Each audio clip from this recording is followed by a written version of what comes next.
안녕하세요. 명지의 다범소장입니다. 오늘 저의 관심 분야 책 소개해드리는 날인데요. 책의 제목은 철학은 어떻게 삶의 무기가 되는가입니다. 오늘은 두 번째 시간으로요. 또 지난번에 말씀드린 것처럼 이 책에서는 철학을 콘셉트별로 나누어서 말하고 있고요.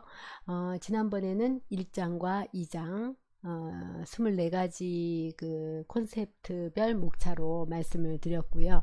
오늘은 3장과 4장으로 그 24번째 이어서 25번째부터 50번째 목차를 말씀을 한번 또 드리면서 소개를 해 보도록 하겠습니다. 사실 이 목차 자체가 철학적 도구를 그 요약한 내용이라서 이 목차만 잘 읽어봐도 많은 그 도움이 되는 그런 목차의 내용이었습니다. 이제 3장부터 한번 말씀을 드려보겠는데요. 3장은 사회에 관한 콘셉트, 지금 무슨 일이 일어나고 있는가입니다. 목차를 한번 읽어보도록 하겠습니다. 25. 어떻게 시스템은 인간을 소외시키는가. 26. 독재에 의한 질서, 자유가 있는 무질서. 27. 구글은 민주주의의 수호자가 될 수 있을까. 28. 머리로 생각할 수 있는 최적의 방법에는 한계가 있다. 29. 돌연변이가 발생하는 것은 자연스러운 일이다. 30. 업무 방식 개혁 앞에 놓인 무서운 미래. 31. 경제학으로 설명되지 않는 새로운 관계. 32. 성편견으로부터 얼마나 자유로운가. 33. 재빨리 도망칠 줄 아는 사람이 승리한다. 34. 공평한 사회일수록 차별에 의한 상처가 깊다. 35. 감시당하고 있다는 심리적 압박. 36. 사람들은 필요해서가 아니라 다르게 보이기 위해 돈을 쓴다. 37. 보이지 않는 노력도 언젠가 보상받는다는 거짓말. 이 중에서 다 말씀은 못 드리고요. 여러분들이 한번 책을 읽어보시면서 이 목차의 제목을 한번 꼼꼼히 읽어보셨으면 좋겠고, 저는 세 가지만 한번 말씀을 드려보겠는데요. 28번째, 머리로 생각할 수 있는 최적의 방법에는 한계가 있다 인데요. 어떤 문제의 해답을 찾기 위해 휴리스틱 접근법을 채택할 것을 제안하고 있었습니다. 그렇다면 휴리스틱이란 무엇인지 제가 한번 찾아보니까 복잡한 과제를 간단한 판단 작업으로 단순화시켜서 의사결정을 하는 것을 말한답니다. 그래서 최적의 해답을 최적의 접근법으로만 찾으려 하지 말고 만족할 수 있는 해답을 휴리스틱으로 추구하는 유연성이 필요한 시대라고 말하고 있었습니다. 그리고 30번째, 업무 방식 개혁 앞에 놓인 무서운 미래인데요. 그것은 아노미 현상이라고 하는데, 아노미란 무규범으로 인한 가치관 혼란 상태를 말합니다. 철학적 사고로 이 책에서 제시한 세 가지는 첫째, 가족의 회복, 둘째, 소셜미디어가 열쇠가 될 수 있다고 말합니다. 가족의 해체를 소셜미디어가 그 역할을 수행하게 될지도 모른다고 합니다. 셋째, 종적 커뮤니티를 대체할 횡적 커뮤니티, 즉 어느 쪽이든 중요한 건 회사라는 종적 구조의 커뮤니티가 자신에게 더 이상 안전한 커뮤니티가 아니라는 사실을 인식해야 된다고 말하고 있고요.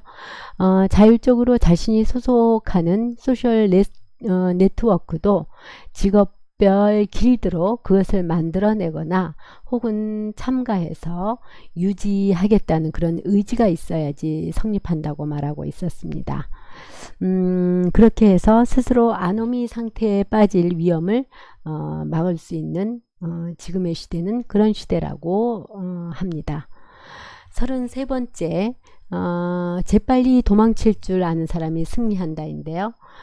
여기에 컨셉은 파라노니아와 스키조프레니아인데, 비평가 아사다 아키라가 도주론이라는 책에서 소개해서 유행어가 된 그 내용인데요. 아키라는 파라노니아형을 정죄하는 사람, 스키노프레니아형을 도망치는 사람으로 정의를 했었습니다.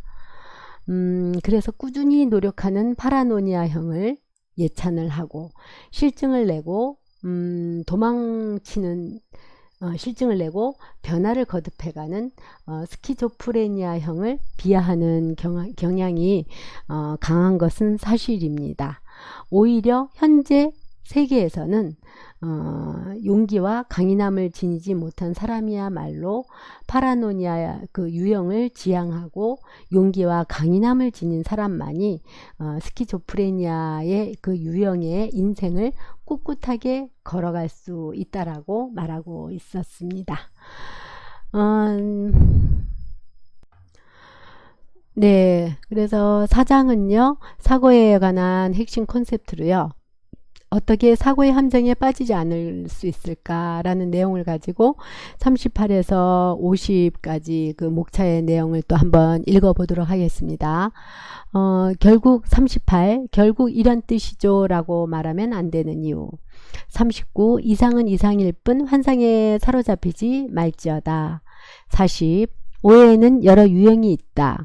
41, 생각은 아웃소싱 할 수 없다. 42. 진보는 나선형 발전으로 이루어진다.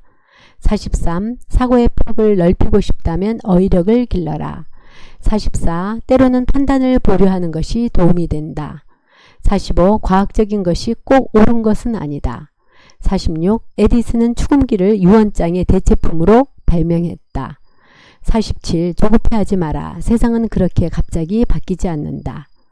48. 이분법을 넘어서라. 49. 미래를 예측하는 최선의 방법은 미래를 창조하는 것이다. 50. 사람은 뇌뿐만 아니라 몸으로도 생각한다 입니다. 이 중에서 두 가지만 한번 말씀을 드려보겠습니다. 38번째, 결국 이런 뜻이죠 라고 말하면 안 되는 이유. 지적으로 나이 드는 법 저자 쇼이치는 안다는 것은 그로 인해 자신이 변하는 것이라고 말합니다. 여러 가지 예를 열심히 섞어가며 한참 설명을 했는데 단순 명료하게 결국 땡땡이다. 땡땡이라는 것이죠. 땡땡이라는 뜻이죠. 요컨대 땡땡이라는 뜻이죠. 라고 정리를 해버린다면 자신을 바꿀 기회를 잡을 수 없다고 말합니다. 결국 뭐뭐이라는 뜻이죠. 라고 정리하는 것은 가장 낮은 듣기 단계라고 말할 수 있다고 하는데요.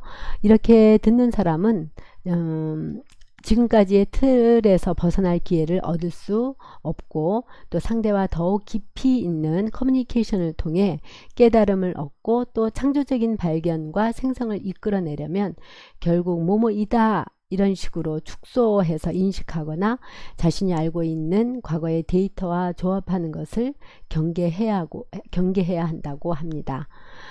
정말로 자신이 바뀌고 성장하려면 안이하게 알았다 라고 생각하는 그런 습성은 경계해야 한다고 말하고 있었습니다.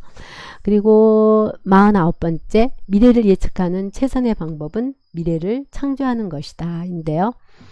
정말 이 목차가 정말 저에게 마음에 와 닿는 그런 제목이었습니다. 지금 존재하는 세계는 우연히 만들어진 게 아니다.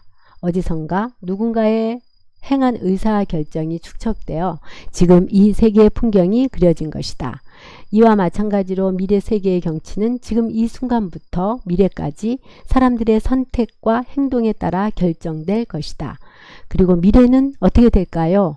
라고 남에게 질문할 것이 아니라 미래를 어떻게 만들고 싶은가 라고 자문해야 할 것이다. 미래에 하는 것을 예측하기보다는 오히려 비전으로 생각하며 그려내야 한다는 사고관은 다른 각도에서 보완된다. 예측은 빗나가기 때문이다.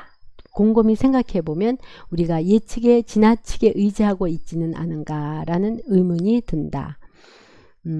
미래를 예측하는 최선의 방법은 미래를 창조하는 것이다. 다시 한번 말씀을 드렸는데요. 이 말은 미국의 컴퓨터 과학자 앨런 케이가 한 말입니다. 네, 이상으로 그 50가지의 목차를 그 콘셉트로 그 내용을 몇 가지 말씀을 드렸고요. 무엇보다 이 책은 한번 꼭 읽어보셨으면 하는 그런 책이라고 생각이 되었고요. 철학은 어떻게 삶의 무기가 되는가. 정말 이 제목이 매력적인 그런 제목이었어요. 그래서 이 철학이 삶을 살아가는데 그 무기가 되어준다면 또 어떻게 가능한지 이 책의 제목에서 정말 궁금증을 솟구치게 했었고요. 그래서 제가 이 책을 읽게 되었는데요. 다시 한번 말씀드리겠지만 꼭 한번 읽어보셨으면 좋겠습니다. 그리고 고대 그 철학 앞에서 사실 주눅들게 하는 저에게 철학자 또 사상가가 주장한 이 철학의 그 뼈대를 콘셉트로 묶어서 그 자세한 설명과 함께 지금 현대사회에 접목시킨 이 책을 읽고 나니까 사실 이 책 덕분에 세상을 바라보는 시각이 한층 다채롭고 깊어진 그런 느낌이었고요. 또 왠지 또 좀 더 성숙해진 그런 느낌이었습니다. 이 책은 한 번 읽고 마는 것이 아니라 여러 번 읽어서 이 50가지의 그 도구들이 나의 삶에 우리의 삶에 어떻게 무기가 되는지 많은 분들과 이렇게 나눠 봤으면 좋겠다는 그런 생각을 해봤습니다. 네, 이상으로 저의 관심분야책 소개 시간을 잘 들어주셔서 감사하고요. 다음번에는 더 좋은 모습으로 만나 뵙겠습니다. 감사합니다.